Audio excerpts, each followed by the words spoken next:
बिहार में एक बार फिर से नीतीश मंत्रिमंडल के विस्तार की चर्चा जोरों पर है।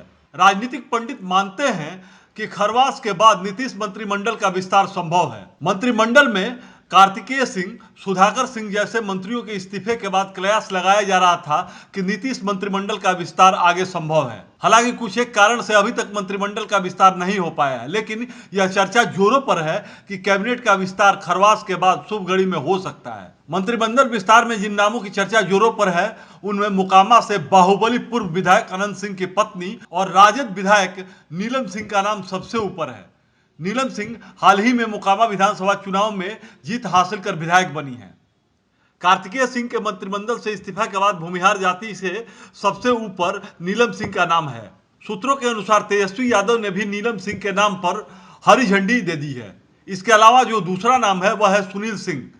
बिस्कोमान के अध्यक्ष सुनील सिंह राजद कोटे से एमएलसी हैं और लालू राबड़ी परिवार के बेहद करीबी माने जाते हैं। सुनील सिंह हाल में तब चर्चा में आए थे जब सीबीआई की टीम ने रेलवे से जुड़े एक मामले में उनके ठिकाने पर छापेमारी की थी। सीबीआई की छापेमारी में कुछ खास नहीं मिला और सुनील सिंह राजनीतिक तौर पर मजबूती से उभर कर सामने आए। सबसे ज्यादा चौंकाने वाला जो नाम सामने आया है वह है मुकेश सहनी का। वीआईपी पार्टी के राष्ट्रीय अध्यक्ष मुकेश सहनी नीतीश कैबिनेट से बर्खास्त कर दिए गए थे।